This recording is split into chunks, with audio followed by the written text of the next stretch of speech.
We're up on the roof here in St. Leonard this afternoon. This is a house Anthony had been to late in the week last week when he was able to get out here during the rain or shortly after the rain, and this roof was soaked, so couldn't really see a whole lot as far as the condition of the shingles. Don't really see anything that tells me there's storm damage. I was thinking there might be some tree branch strikes with those trees hanging right over the roof, but I don't see anything. It's jumping out at me. See a few issues here. Anthony had thought maybe that old Braun vent had been the source of the leak, so he put some 1C sealant around that. This pipe seems very loose to me. Not sure what's going on the inside. We might have to investigate that more later. But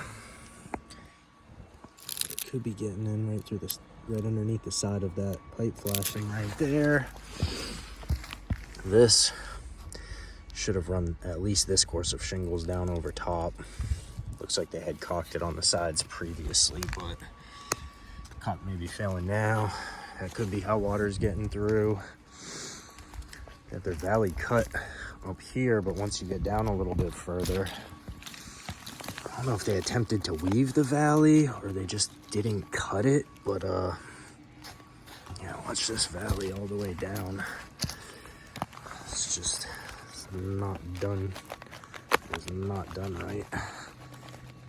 Quite possible there's some leaking going on through that valley too. Some other wear and tear issues. Small tears in the cap shingles. Caulking's failing on the ends of their runs on the ridge vent where they had to nail through the face of that cap shingle. More caulking exposed. There's a couple nails over here that had backed their way up and through the shingles. That could be a source of leaks. Back on the front side, same issue with that pipe collar that I pointed out to you over there. Should have run at least one, probably two more courses of shingles down on top of this flashing for the chimney pipe or the HVAC pipe, whatever you want to call it. Don't really see any storm damage, but definitely see some issues.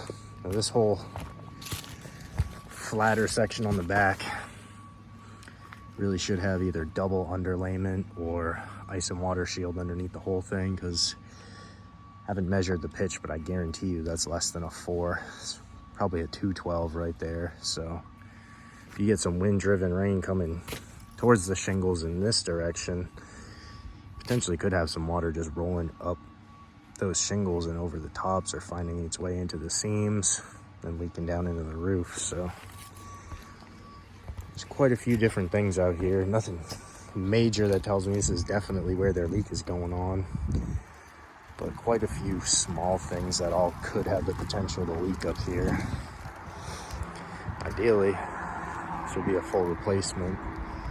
We may have to just see what we can put on for band-aids for now.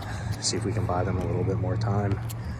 Maybe a storm will come through and toss a couple of these shingles off the roof, or a tree branch will come down and pop a hole in it. And these are discontinued English cut architectural shingles, so wouldn't take a ton of storm damage to warrant us asking the insurance company for a full replacement, but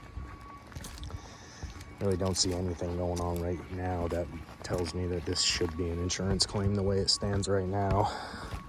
One other thing I noticed on this roof is that they really didn't run their seams properly. They just kind of did a zigzag down the roof with their seams. That's not proper install for architectural shingles. You're supposed to stagger your courses 6 inches offset each course. So as you go up the roof, you'd find your seams all making diagonal lines up the roof rather than just kind of jumping back and forth like you see here. This roof's old. It's not in the worst shape I've ever seen, but there's definitely some issues going on up here. So, put together a little report for the homeowners. go back and forth with them and try to come up with a game plan on how we want to get this leaking to stop, whether it's a full roof or some sort of repairs. But we're gonna do what we can.